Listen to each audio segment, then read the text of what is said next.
যাবতীয় প্রশংসা, সর্ববিধ উত্তম প্রশস্তি, সমুদায় উত্তম প্রশান্তি, বিশ্ব চরাচরের সার্বভৌম অধিপতি, আমাদের সংরক্ষণকারী, প্রতিপালনকারী, প্রয়োজন নিবারণকারী, আমাদের যিনি একমাত্র অপরাধ মার্জনাকারী, যিনি অতি সত্য, মহাপবিত্র, একমাত্র ত্রাণকর্তা আল্লাহ সুবহানাহু ওয়া তাআলার জন্য আমরা তাঁর অকিঞ্চন বান্দা হিসেবে, তাঁর অপরাধী বান্দা হিসেবে, আবারও তাঁর দয়ার দরিয়ায় বিনয় অবনত চিত্তে হৃদয়ের সমস্ত আবেগ ও উচ্ছ্বাস উজাড় করে শ্রদ্ধা ও ভক্তি সহকারে মনের মণিকোঠা হতে তাঁরই দেওয়া বাক্যে আমরা এই মুহূর্তে শুকরিয়া আদা করছি। সকলে মিলে বলছি আলহামদুলিল্লাহ, আলহামদুলিল্লাহ, আলহামদুলিল্লাহ। অগণিত দুরুদ ও শান্তি আষাঢ় ও শ্রাবণ মাসের বর্ষণের মতো প্রলয় উষার উদয়কাল পর্যন্ত নাজিল হোক, বর্ষিত হোক। আমাদের সকলেরই একমাত্র ইবাদতের নমুনা, আমাদের আদর্শ গুরু, আমাদের একমাত্র অনুকরণ ও অনুসরণযোগ্য আদর্শ নেতা আহমদ মুস্তফা মুহাম্মদ মুজতবা সাল্লাল্লাহু আলাইহি ওয়াসাল্লামের উপর আল্লাহুম্মা সাল্লি আলাইহি আল্লাহুম্মা ওয়া বারিক আলাইহি। উপস্থিত মুসল্লি কিরাম, উপস্থিত ভদ্রমণ্ডলীগণ, আমরা সকলেই অবগত আছি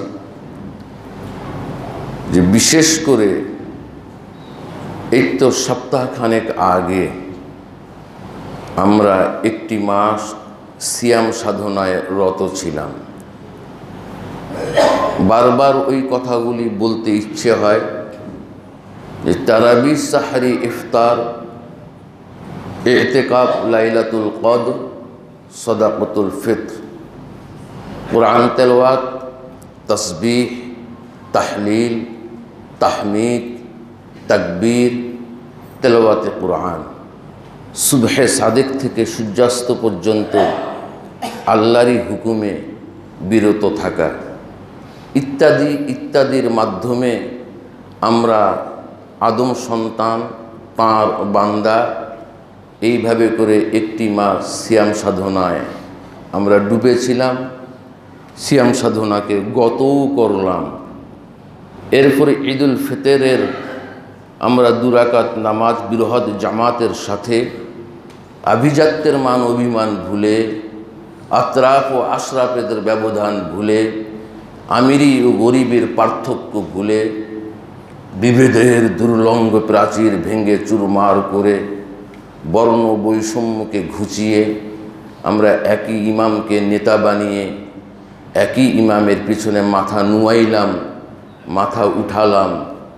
এতে করে আমরা আল্লাহ তাআলার গোলাম এই স্বীকৃতি দিয়ে বৃহৎ মুসলিম জাতির শরীয়ত নির্ধারিত 2টি ঈদ উৎসবের মধ্যে আমরা একটি ঈদ অতিবাহিত করলাম। রাসূলুল্লাহ সাল্লাল্লাহু আলাইহি সাল্লামের উপরে আয়াত নাজিল হয়েছেন যে শাহরু রমাযানাল্লাযী উনজিলা ফীহিল কুরআন, রমজান মাসে কোরআন নাজিল হয়েছে। মুসনাদে আহমদের মধ্যে হাদিস এসেছে আসমানি যত কিতাব, আসমানি যত গ্রন্থ সব ওই রমজান মাসেই নাজিল হয়েছে, অবতীর্ণ হয়েছে। এক একটি ভৌগোলিক সীমারেখাকে কেন্দ্র করে ওই সময়ে ওই ভৌগোলিক সীমারেখার যিনি গাইডেন্স ছিলেন, যিনি নবী ছিলেন, রাসূল ছিলেন, তাদের উপরে এই কিতাবগুলি আমাদের দিক নির্দেশনা স্বরূপ নাজিল হয়েছে। ঠিক কোরআনও ওইরকমটি রমজান মাসে নাজিল হয়েছে। আর আমি এর নামকরণ সম্পর্কে আপনাদের বলেছি যে রমজান মাসটি এমন একটি মাস, আমরা যারা একটি মাস সিয়াম সাধনায় রত ছিলাম, এবাদতে আমরা একটি মাস কাটিয়েছি। আল্লাহ তাআলার ভাষায় রাসূলুল্লাহ সাল্লাল্লাহু আলাইহি ওয়াসাল্লামের বিশাল জনসমুদ্রের মাঝে ঠান্ডা মাথায় ব্যর্থ কণ্ঠে তাঁর রেখে যাওয়া ভাষা, সেটা হলো এই, আল্লাহর মেহেরবানিতে যারা আমরা রোজা রেখেছি, সিয়ামব্রত পালন করেছি, আমাদের গুনাহগুলি আল্লাহ তাআলা ধুয়ে দেয় নাই। আমাদের গুনাহগুলি আল্লাহ তাআলা প্রবল বাতাসে শুকনা গাছের শুকনা পাতার মতন ঝরিয়ে দেয় নাই। আল্লাহ তাআলা আমাদের গুনাহগুলি ভিজা কাপড় অথবা শুকনা কাপড় দিয়ে মুছে দেয় নাই। আমাদের গুনাহগুলি আল্লাহ একেবারে জ্বালিয়ে ছাই করে দিয়েছে। রমজান মানেই হচ্ছে তাই। তাহলে বোঝা যাচ্ছে আমাদের গুনাহগুলি একেবারে ছাই হয়ে গিয়েছে। ছাই মানে যার কোনো অস্তিত্বই নাই আমাদের খাতা, এবং এখন বর্তমানে সাদা। এরপরও একটা সপ্তাহ হয়ে গেল। গত জুমার খুতবাতে এবং সম্ভবত ঈদুল ফিতরের খুতবার কোনো এক অংশে হয়তোবা বলেছিলাম যে এখন খাতাটাকে কতটুকু আমরা সাদা রাখতে পারবো, ব্লাইং রাখতে পারবো, এটা আমাদের স্ব দায়িত্বে। এই হেফাজতের দায়িত্ব এখন আমাদের। আর গুনাহ করব না।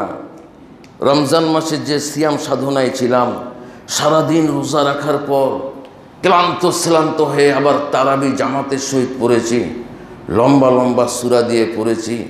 আমি সব জামাতের কথা বলবো না, আমি আমার জামাতের কথা বলছি। কোনো দিন কোনো মুসল্লি ইমাম সাহেব সারাদিন রোজা রাখার পর ক্লান্ত হয়ে যায়, তারাবিটা আরেকটু খাটো করলে ভালো হয় না? সূরাগুলি আরেকটু খাটো করলে ভালো হয় না? এই কমপ্লেন, এই নালিশ, এই অভিযোগ কেউ দিলেন না।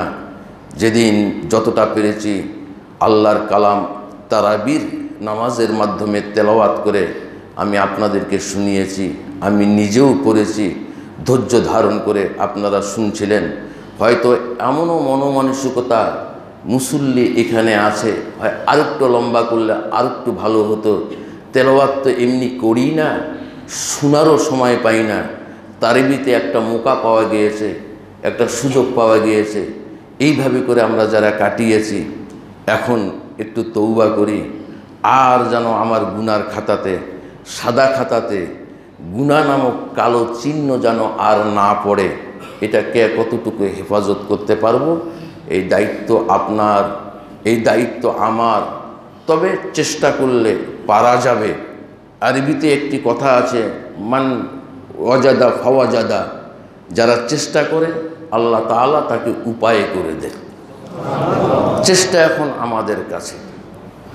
ছোট্ট করে অল্প সময়ের মধ্যে এক ব্যক্তির ঘটনা একটু শোনাই আপনাদেরকে। দেখেন দেখি হৃদয়ে দাগ কাটে নাকি, দেখেন দেখি একটু আঁচড় লাগে নাকি, দেখেন দেখি টনক নড়ে নাকি, দেখেন তো একটু চৈতন্য ফিরে নাকি। একটু এই ঘটনা শোনার পর আমার দিলের মধ্যে, অন্তরের অন্তঃস্থলে একটু এই ঘটনা স্পর্শ বা ধাক্কা মারে নাকি। সজাগ হই, সচেতন হই, সাবধান হই, পারি নাকি একটু দেখেন। ঘটনাগুলি মনে রাখবেন, রাস্তাঘাটায় মোকাবেলা করতে পারবেন, নিজের সার্কেলে বা স্টাফের মধ্যে বসে এই ঘটনাগুলি উপহার দিতে পারবেন। কিসের আমাদের সব ছেলেমেয়েরা বসে বসে ওই কলেজে বলেন, ব্যাংকে বলেন, বিভিন্ন প্রতিষ্ঠানে বলেন, অবসর সময়ে টিফিন টাইমে বসে বসে একসাথে আছে, এই গল্প ধরেছে, যেই গল্পগুলির কোনো অস্তিত্বই নাই, যে গল্পই, যার কোনো হেতু নাই, যার কোনো মানে সামনেও নাই পিছনেও নাই, এরকম কিছু কিছু আজগবি গল্প এই শুরু করে দিয়েছেন। গল্প এইগুলি বলেন কোরআনের কাহিনী, সত্য কাহিনী। কাহিনী সাধারণত হচ্ছে কাল্পনিক হয়, কাহিনী সাধারণত সত্য মিথ্যা মিশ্রিত হয়, কাহিনী সাধারণত হয়তো গোটাটাই মিথ্যা হয়, কাহিনী অনেক সময় ভুল হয়, কাহিনী অনেক সময় আজগবি হয়। কিন্তু কোরআনের কাহিনী, কোরআনের গল্প, হাদিসের কাহিনী, হাদিসের গল্প, আল্লাহর রাসূলের কাহিনী, সাহাবাদের গল্প, জাম গাছে জাম ধরে যেমন সত্য, আম গাছে আম ধরে যেমন সত্য, দিনের পর রাত হয় যেমন সত্য, এর থেকেও বেশি সত্য মানুষ মরবেই মরবে, ঠিক এমন সত্য আল্লাহর রাসূলের রেখে যাওয়া কাহিনীগুলি, এমন সত্য সাহাবাদের রেখে যাওয়া কাহিনীগুলি। খালি সত্য সত্যই না, যেই কাহিনীগুলি আপনার জান্নাতে যাওয়ার উত্তম মাধ্যম হয়ে যেতে পারে, সেগুলি কণ্ঠস্থ করেন, সেগুলি আয়ত্ত করেন। আবু সুফিয়ান নামে একজন ব্যক্তি ছিল, নাম বলা মাত্রই বেশিরভাগ লোক আপনারা চিনবেন। আবু সুফিয়ান একদিকে আল্লাহর নবীর চাচা, আরেক দিকে আল্লাহর নবীর শ্বশুর। উম্মে হাবিবা আবু সুফিয়ানের মেয়ে। উম্মে হাবিবাকে বিয়ে করেছেন আল্লাহর নবী, আল্লাহর নবীর স্ত্রী আবু সুফিয়ানের মেয়ে উম্মে হাবিবা। আবু সুফিয়ান তখন ইসলাম গ্রহণ করেন নাই। ইসলাম দুনিয়াতে আসার পর 23 বছর আল্লাহর নবী বেঁচে ছিল। নোট করবেন কথাগুলি, মনে রাখবেন। ইসলাম দুনিয়াতে আসার পর আল্লাহর নবী 23 বছর বেঁচে ছিলেন, এরপর আর বেঁচে ছিলেন না। মক্কাতে 13 বছর, মদিনাতে 10 বছর, 40 থেকে নিয়ে 63, এই 23 বছর নবী জীবন। 40 থেকে নিয়ে 63, এই 23 বছর নবুয়তি জীবন। 1 থেকে 63 না, 40 থেকে 63 এটা নবুয়তি জীবন। মক্কাতে 13 বছর থাকলেন। আবু সুফিয়ান ইসলাম গ্রহণ করেন নাই। আল্লাহর নবী মদিনাতে গেলেন, সেখানেও ফতে মক্কার দিন আল্লাহর নবীর কাছে ইসলাম গ্রহণ করেছে। এক কথায় এইদিকে 13 আর ওই দিকে আপনার 8 বছর, 8 আর 13 21 বছর হয়। কোনো কোনো ঐতিহাসিকরা বলেছেন 6 বছর, 8, 13 আর 6 19 বছর হয়। 19 অথবা 21 বছর, এই 21 বছর ইসলাম গ্রহণ করেন এই আবু সুফিয়ান। ফতে মক্কার দিন গ্রহণ করলেন ইসলাম। ঈমান আনার পর, ইসলাম গ্রহণ করার পর আবু সুফিয়ান মাত্র 7 বছর বেঁচে ছিল দুনিয়াতে। তাহলে অন্যান্য সাহাবীদের তুলনায় ঈমানের দিক দিয়ে, ইসলামকে পাওয়ার দিক দিয়ে, ঈমান নামক দামি নেয়ামত পাওয়ার দিক দিয়ে কত পিছে পড়ে আছে আবু সুফিয়ান, কত পিছে পড়ে আছে। এরপর আবু সুফিয়ান ইসলাম বা ঈমান গ্রহণের 7 বছর পর বিছনায় শয্যাশায়ী, মারা যাচ্ছে, অসুস্থ, গুরুতর অসুস্থ। তো তখনকার সেই হেকিম কবিরাজ তারা বলেই দিয়েছে আর সম্ভব না, যা খাওয়ার খাইয়ে দেন, যা দেখার দেখিয়ে দেন, এক কথায় শেষ। বাড়ির পরিবারের সমস্ত লোকজন জানছে যে এত বড় মাপের নেতা দুনিয়া থেকে চলে যাচ্ছে। সেই সময় তো আবু সুফিয়ান আবু জেহেলের ডান হাত ছিল। আবু সুফিয়ানের মক্কাতে বসার জন্য আলাদা একটা কুরসি বা চেয়ার তৈরি হতো। মক্কার এমন কোনো অফিসার সাহস ছিল না যে আবু সুফিয়ানকে দেখলে দাঁড়াইতো না, আবু সুফিয়ানকে দেখলে চেয়ার ছেড়ে দিত না। এত বড় মাপের নেতা ছিল আবু সুফিয়ান, এত বড় মাপের নেতা। সেই নেতা মরতে বসেছে, পাশে বউ বসে আছে, আরেক পাশে বেটি বসে আছে, আরেক পাশে বেটা বসে আছে, আরেক পাশে বেটার বউ বসে আছে। সব কাঁদছে, হু হু করে কাঁদছে। বাপ চলে যেছে, বউ বলছে আমার স্বামী চলে যেছে, বৌমা বলছে আমার শ্বশুর চলে যেছে। সব হু হু করে কাঁদছে। কেউ শ্বশুরের বিয়োগ ব্যথায়, কেউ স্বামীর বিয়োগ ব্যথায়, কেউ বাবার বিয়োগ ব্যথায়, এইভাবে কাঁদছে। আবু সুফিয়ান তাদের দিকে ওই অবস্থাতে দেখছে, এরা কান্দে কেন? আবু সুফিয়ান বলছে, বিবি রে কাঁদছিস কেন? বেটিরে কাঁদছিস কেন? হে বেটা কাঁদছিস কেন? তোমরা কেঁদো না, কাঁদছো কেন? তোরা হু হু করে কাঁদছে আর বলছে কাঁদবো না, কাঁদবো না। আপনি মরে যেছেন, তখনও কিন্তু মরে নেই। আপনি মরে যেছেন, মরতে বসেছেন, আপনি চলে যাবেন। আমি বিধবা হয়ে যাব, আমি এতিম হয়ে যাব, আমি শ্বশুর হারা হয়ে যাব, এই চিন্তায় কাঁদছি, চোখের পানি রাখতে পারছি না, আমরা কাঁদছি। আবু সুফিয়ান তখন খুব একটা দামি কথা বলেছেন, মরণের আগে আগে স্বর্ণ অক্ষরে লিখে রাখেন, লিখে রাখার মতন।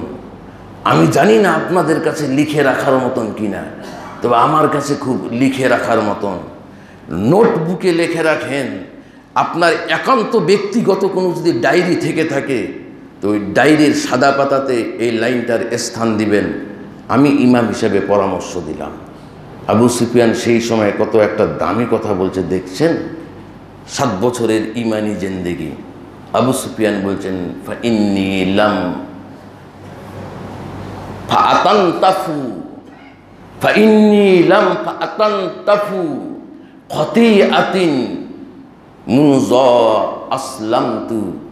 হে বিবি কেঁদো না, হে বেটা তুই কাঁদিস না, বৌমা কেঁদো না, কারণ আমি ইসলাম গ্রহণ করা, ইমান আনা আমার 7 বছর হলো। 7 বছর হলো। আতানাত্তাফু, সেই 7 বছরে আমার মনে পড়ে না, কাবিরা গুনাহ তো দূরের কথা, আমি একটা ছোট্ট সাগিরা গুনাহ করেছি, আমার মনে পড়ে না। বিবিরে, বেটারে, বৌমারে কাঁদিস না, ইমান আনার বয়স মাত্র 7 বছর। আমার আগে বহুজন ইমান এনেছে। কারো কারো ইমান আনার বয়সই 30 বছর, কারো কারো ইমান আনার বয়সই এত বছর এত বছর এত বছর, এই 23 বছর। কারো ইমান আনার বয়স 14 বছর 20 বছর। আমার 7 বছর। কাঁদিস না, কারণ সাগিরা গুনাহ আলাদা জিনিস, কাবিরা গুনাহ আলাদা জিনিস। সাগিরা আর কাবিরার সাথে একটু পরিচয় হবেন। আমরা তো সব একসাথে মিসমার করে দেই, দিয়ে অপরাধ করার পরও আমরা ধার ধারি না। কাবিরা গুনার পর করার পরও লোকের অনুশোচনা নাই, এটা যে কাবিরা গুনাহ করলেন। কাবিরা গুনাহ হচ্ছে 2 চোখের পানি টস টস করে ফেলতে হবে, কাকুতি মিনতি করতে হবে, আহাজারি করতে হবে।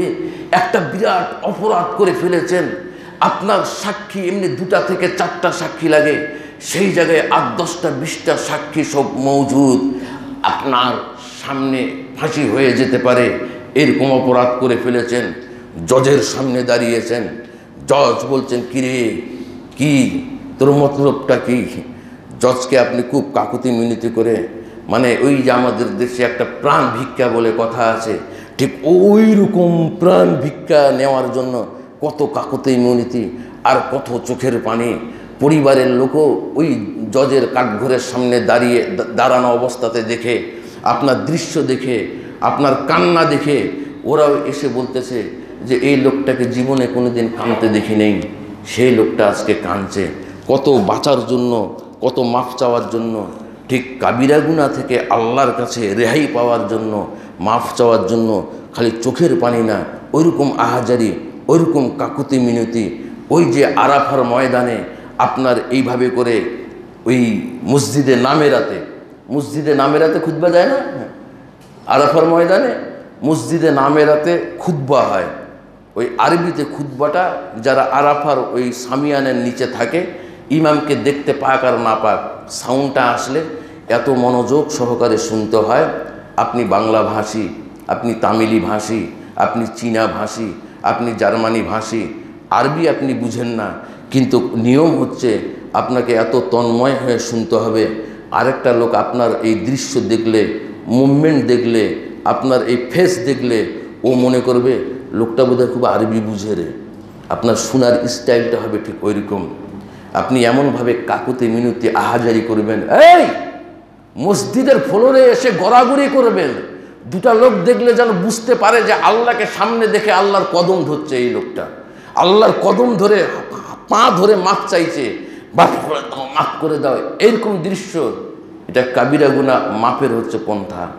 আর সাগীরা গুনাহ, আল্লাহ একটা ছোট গুনাহ করে ফেলেছি, মাফ করে দাও, যথেষ্ট হয়ে যাবে। Between difference and between distance, সাগীরা গুনাহ আর কাবিরা গুনার মধ্যে এত এত এত পার্থক্য। রাস্তা দিয়ে যাচ্ছেন, আর একটা মেয়ে এই দিক দিয়ে যাচ্ছে, একটু ভিড় শহরে, আপনার অজান্তেই বা পরিস্থিতি বাধ্য করেছে মেয়েটার একটু ডানার সাথে একটু ঘেঁষটা লেগে গেল, এইভাবে করে ক্রস হয়ে গেলেন, এটার শাস্তির কথা উল্লেখ নাই।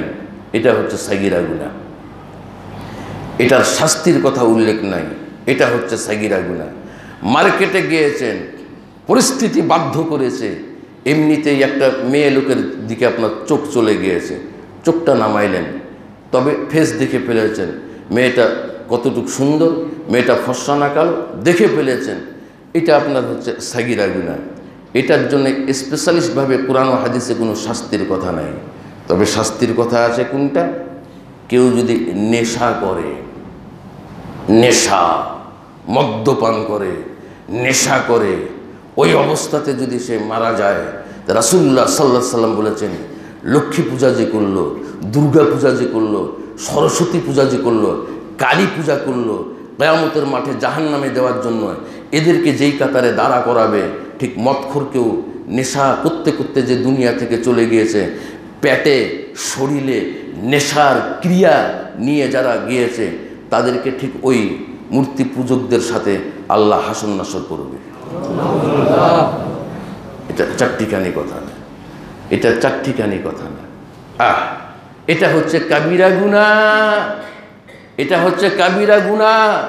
আল্লাহর কাছে মাফ চান, কেঁদে কেঁদে কেঁদে কেঁদে, যা পেটে অকথ্য অজাতের জিনিস যা কিছু ঢুকিয়েছে আর ঢুকাবো না, এর ক্রিয়া আল্লাহ তুমি দূর করে দাও। এটা হচ্ছে কাবিরা গুনাহ।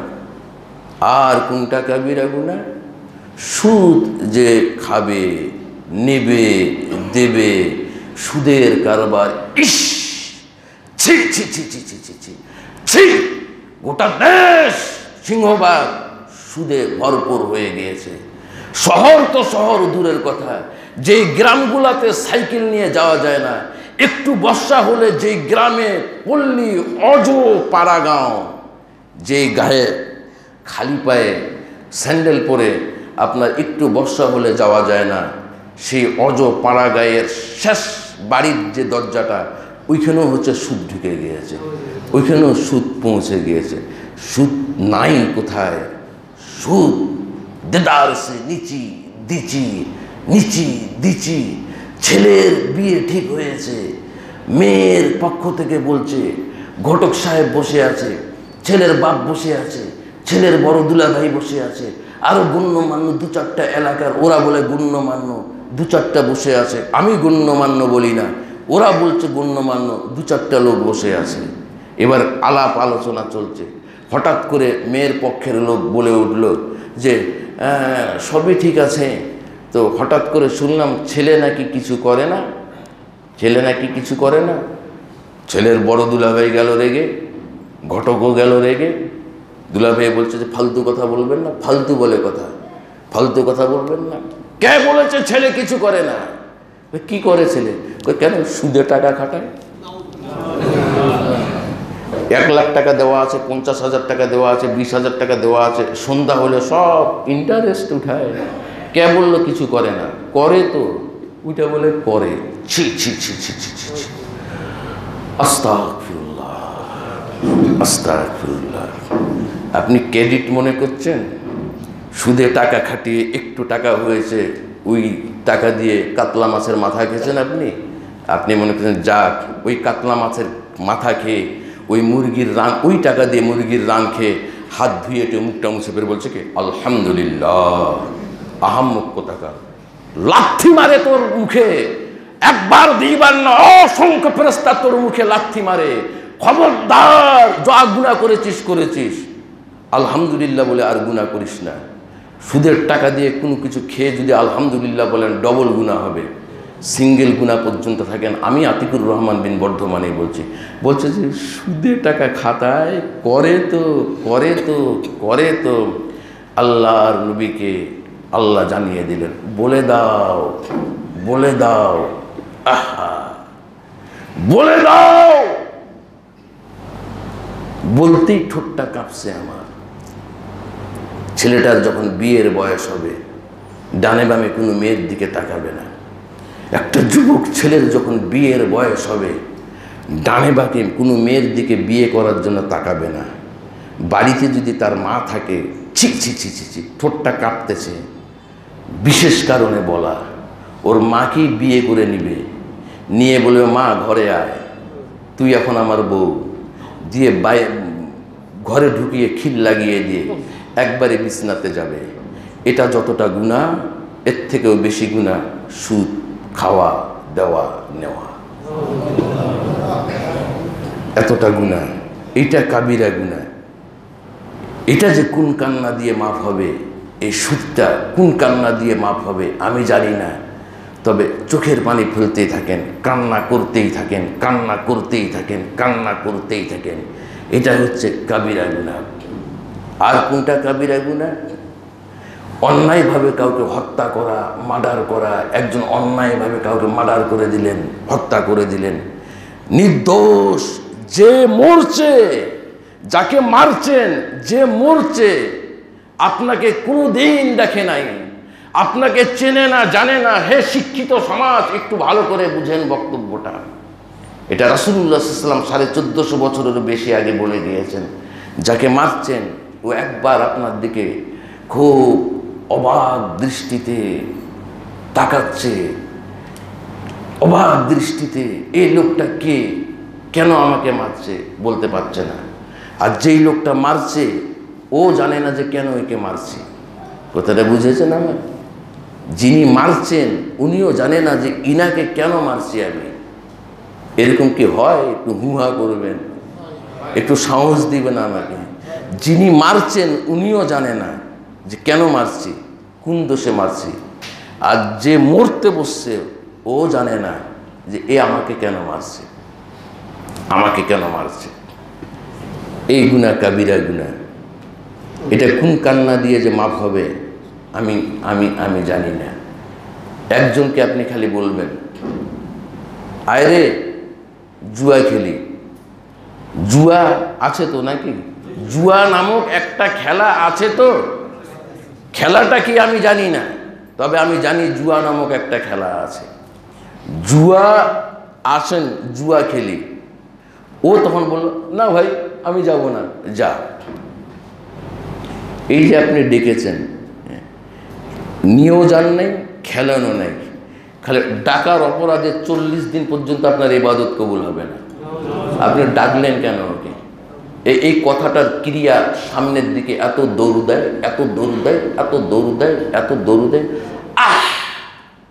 বুঝাইতে পারছি না।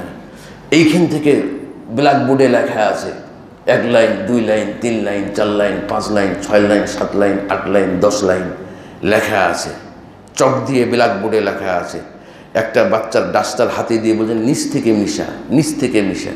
নিচ থেকে এরকম করে ঘষে মিশাইতে উপরে যাচ্ছে, নিচ থেকে উপরে যাচ্ছে ধীরে ধীরে।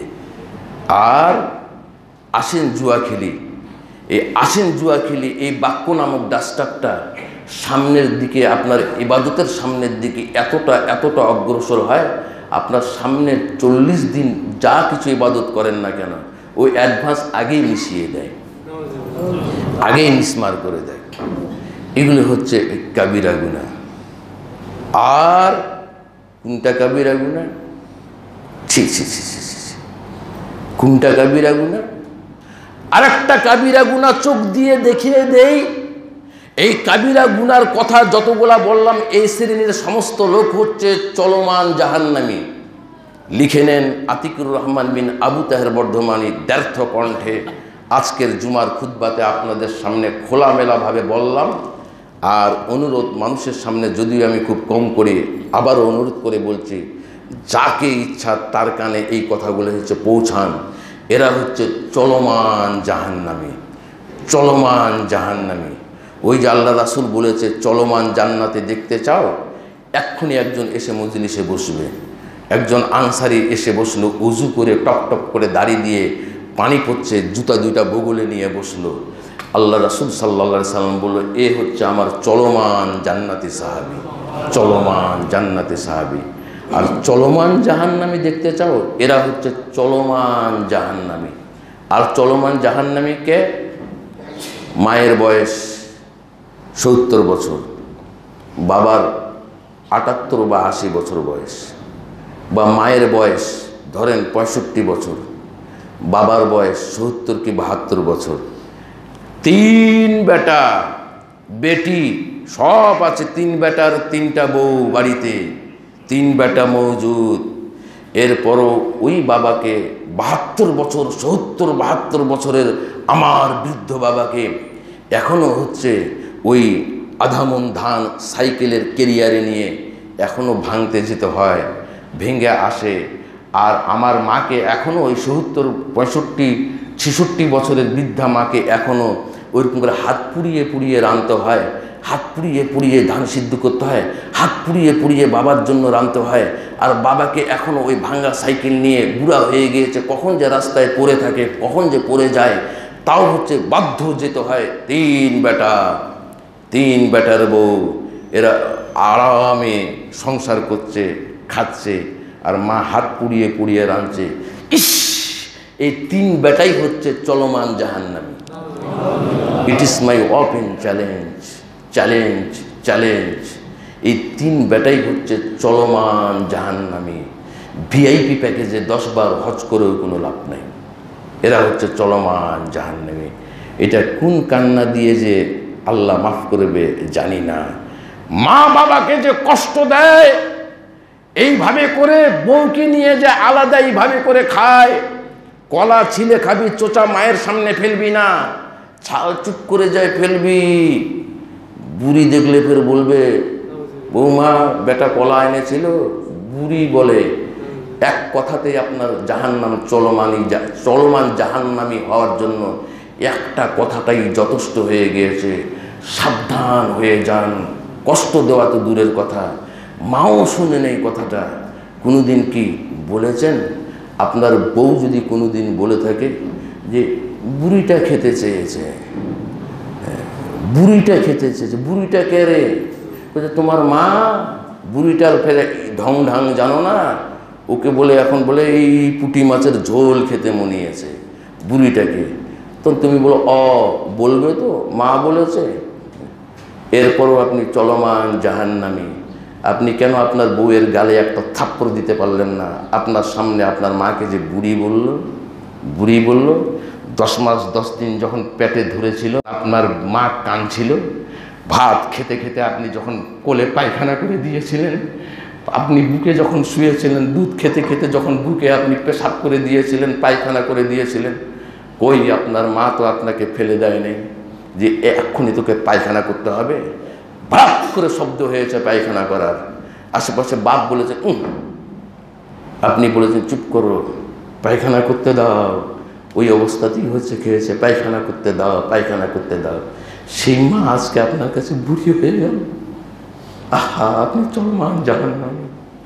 জান্নাত অত সোজা না, জান্নাত অত সোজা না, আপনি চলমান জাহান্নামী।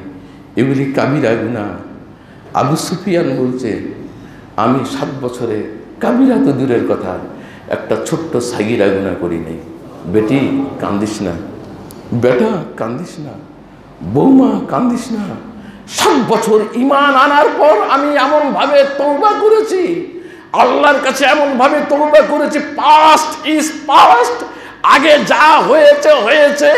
যেদিন থেকে আমি ঈমান এনেছি ফতে মক্কার দিন, সেদিন থেকে নিয়ে এই পর্যন্ত আমি একটা সাগিরা গুনাহ করি নাই। 7 বছর জীবনে আমার মনে পড়ে না যে আমি সাগিরা গুনাহ করেছি, আমার মনে পড়ে না। আমার বিশ্বাস, আমার এরকম বিবেক সায় দিচ্ছে, আমার অন্তর সাক্ষী দিচ্ছে, আমি বিনা বেগুনাহ অবস্থাতে, নিষ্পাপ অবস্থাতে, গুনাহ ছাড়াই আমি কবরে যাচ্ছি। তোরা চিন্তা করিস না, কবরে যাওয়ার ব্যাপারে আমার জন্য কাঁদিস না, কারণ আমি কবরে যাচ্ছি গুনাহ ছাড়াই কবরে গেলেই আল্লাহ আমার কবরের সাথে জান্নাতের সম্পর্ক করে দিবে। এটা তো সুখের খবর, এটা আমি সাক্ষী দিচ্ছি। বাপজিরা আমার, আবু সুফিয়ান একজন মোস্ট কাফের ছিলেন, কাফের কওমের একজন নেতা ছিলেন। বেটিকে অনেক আগেই নবীর হাতে দিয়ে দিয়েছে, বিয়ে করেছেন। আবু সুফিয়ান ঈমান আনার পর এমনভাবে পাল্টে গেলেন, এমনভাবে পাল্টে গেলেন, 10 জন সাহাবী ছাড়া যারা যারা জান্নাতি আল্লাহর নবী বলেছেন, 10 জন সাহাবী ছাড়া, যেরকম ওই আনসারি, ওই 10 জনের ভিতরে ওই আনসারি পড়ে না, অসংখ্য এরকম আচার আচরণ, ব্যবহার, কৃষ্টি, কালচার, কথাবার্তা, কর্ম আর তৌবার, ইখলাস আর খুলুসিয়াত আর অন্তঃকরণ দেখে আল্লাহর নবী অনেককেই, ওই 10 জন ছাড়া অনেককেই জান্নাতি বলেছে। অনেক বড় বড় দার্শনিক, আলেম, মুফতি, ফিলোসফিবিদ, জমহুর উলামা সহ অনেকে এই আবু সুফিয়ানকে এই 7 বছরের এই আচরণে উনাকে জান্নাতি ব্যক্তিদের মধ্যে একজন ঘোষণা করেছে। অত সোজা না। ঘটনাটা শুনিয়ে আমি এতটুকু আপনাদের চিত্ত আকৃষ্ট করার চেষ্টা করলাম, সেটা হলো এই তো সদ্য রমজানের পরে এটা হচ্ছে শাওয়াল মাস, আরবি মাসের 10তম মাস এই শাওয়াল মাস। এই তো সেদিনই রমজানকে বিদায় দিয়ে দিলাম। আর বিদায় দেওয়ার পরেই আবার এই শাওয়াল মাসের 6টি রোজা বা 6টি সিয়ামের কথা আপনাদেরকে বলেছি। আছে অনেকে রাখছে আল্লাহর মেহেরবানিতে। আমি খুব by a deep research I realise, আমি খুব গবেষণা করে আমি খুব দেখলাম আগের তুলনায় এই নফল রোজার করার সংখ্যা এখন অনেক অনেক অনেক বেশি আল্লাহর মেহেরবানিতে। অনেকে যেই লোকগুলাকে আমি ধারণা করি নাই, যাদেরকে কোনোদিন ধারণাই করি নাই যে ইনারা নফল রোজা রাখবে, দেখতেছি এরাও এখন নফল রোজা করা শুরু করেছে। চেষ্টা করেন, একটু হাতে রাখার চেষ্টা করেন, খাতাটা যেন আমাদের বেলাইন থাকে। কাবিরা গুনাহ তো দূরের কথা, সাগিরা গুনাহ আপনার আমার দ্বারাই হয়ে যাবে। বর্তমান 21 শতাব্দীর এই সায়েন্সের যে পরিস্থিতি বা যুগ, এটা হয়ে যাবে স্বাভাবিক। যদিও ওই যে ছোটোখাটো কিছু সাগিরা গুনাহ খাতাতে চলে আসে, ওই যে বলেছি আল্লাহ ওই ধার শোধ করার মতন, এটা সঙ্গে সঙ্গে তৌবা করেন। খাতাতে উঠানোর আগেই সঙ্গে সঙ্গে তৌবা করেন, সঙ্গে সঙ্গে তৌবা করেন। সাগিরা গুনার জন্য হচ্ছে কাদা হচ্ছে শর্ত না। মা আয়েশা রাদিয়াল্লাহু তাআলা আনহাকে বলা হয়েছিল, মা আয়েশাকে বলা হয়েছিল, বলো কি, মা আয়েশা একটু অবাক হয়েছিলেন। মা আয়েশাকে বলা হলো যে একদিনে কেউ যদি 10টা সাগিরা গুনাহ করে, আর ওই যে খাও দাও ফুর্তি করো দুনিয়াটা মস্ত বড়, এইরকম যদি মনে করেন, কি এটা করলাম, কিছুই মনে করলেন না, পিছনে গুনাহ করে চলে আসলেন, সামনে সিনা ফুলিয়ে বুকটাকে 1.5 হাত প্রশস্ত করে আপনি হাঁটছেন তো হাঁটছেন, কিছুক্ষণ আগে যে একটা সাগিরা গুনাহ করলেন ওইটা আপনি মনেই কিছু করলেন না, এরকম করতে করতে আরেকটা হয়ে গেল, এরকম করতে করতে আরেকটা হয়ে গেল। আর একটু যে মুখ দিয়ে ওইটা করার সাথে সাথে আল্লাহ, ওইখানে যে হা হা করে হাসলাম আমি এই মোড়ে, এটা সাগিরা গুনার মধ্যে হয়ে গেল। এইরকম তো তোমার নবী হাসে নাই। আল্লাহ, আমার একটু সিনিয়র পারসন, তার সাথে কথা বলতে গিয়ে আমার একটু আওয়াজটা উঁচা হয়ে গিয়েছিল, এই যে লোকটা বোধহয় কী যে মনে করলো, এই যে করলাম, আল্লাহ তুমি মাফ করে দাও। এই কথাটাই বলেন নাই, বলবো করতে করতে হয়তো বলেনই নাই। এই করতে করতে সারাদিনে 10টা হয়ে গেল। সারাদিনে আপনার এরকম ছোটোখাটো 10টা, যদি একটা মেয়ের দিকে আপনি তাকিয়ে ফেললেন, যেতে যেতে অপ্রস্তুত অবস্থাতে একটা মেয়ের সাথে হয়তো একটু ঘেঁষা লেগে গেল, এগুলি হচ্ছে সাগিরা গুনাহ। এইরকম দুই একটা করতে যদি সারাদিনে আপনার 10টা হয়, মাসে কয়টা হবে? মাসে 300টা। মাসে যদি 300 হয়, বছরে কয়টা হবে? বছরেও যদি এতগুলা হয়, তা আপনি যদি এইভাবে করে 30-40 বছর কতগুলা হবে? তো এগুলো যদি সব এক জায়গায় হয়, তাহলে ওই যে ছোটো ছোটো 10টা লাঠি এক জায়গায় করলে ভাঙ্গা যেরকম মুশকিল হয়ে যায়, এটা তো তার থেকেও শক্ত হয়ে যাবে। এই জন্য সঙ্গে সঙ্গে যদি এরকম হয়ে যায়, আল্লাহ যেহেতু এটার কান্না শর্ত না, যদি এরকম হয়ে যায়, আল্লাহ মাফ করে দাও। নবী বলেছে যথেষ্ট হয়ে যাবে মাফ পাওয়ার জন্য। আল্লাহ 1 মাস সিয়াম সাধনার পর শাওয়াল মাসে পদার্পণ করেছি। আমরা অনেকে নফল রোজা রেখেছি, রাখছি, রাখবো ইনশাআল্লাহ। আল্লাহ সিয়াম সাধনার সেই বদৌলতে যে গুণাগুলি আমাদের জ্বালিয়ে তুমি ছাই করে দিয়েছো আল্লাহ, সেই ছাই থাক আল্লাহ। আমরা চেষ্টা করতেছি, আমরা তৌবার মতন তৌবা করতেছি, তবে তবে সাগিরা হোক আর কাবিরা হোক, কোনো গুনাহ থেকে বাঁচার আমার কোনো শক্তি নাই। তুমি শক্তি না দিলে একটা সুবহানাল্লাহ বলে নেক কামাই করার আমার কোনো শক্তি নাই। 2টা টাকা ফকিরকে মিসকিনকে দান করব, যদিও আমার 50,000 টাকা বেতন, যদিও আমার 1 লক্ষ টাকা বেতন, যদিও আমার 3 লক্ষ টাকা মাসিক ইনকাম, এরপর 2 টাকা দেওয়ার আমার কোনো শক্তি নেই। তুমি যদি শক্তি না দাও, নেক কাজ করার শক্তি, লা হাওলা ওয়ালা কুওয়াতা ইল্লা বিল্লাহ, শক্তির উৎস, ফাউন্টেন হেড একমাত্র তুমি। নেক কাজ করার শক্তি তুমি যোগাও, আবার বদ কাজ পরিহার করার শক্তি তুমি যোগাও। আল্লাহ, আমরা আজ এই জুমার দিন তোমার নবী যে মিম্বারে দাঁড়িয়ে সাপ্তাহিক খুতবা দিতেন মসজিদে নববীতে হারামে, আল্লাহ সেই মিম্বারই তো, এই মেম্বার থেকে আমরা তোমার কাছে আল্লাহ ভিক্ষা চাচ্ছি, নেক কাজ করার তুমি আমাদেরকে শক্তি দাও, আর ইবলিসি পছন্দনীয় কাজ বর্জন করার তুমি আমাদেরকে শক্তি দাও। আমিন আমিন সুম্মা আমিন। বারাকাল্লাহু লানা ওয়া লাকুম ফিল কুরআনিল আযীম ওয়া নাফা'না ওয়া ইয়্যাকুম।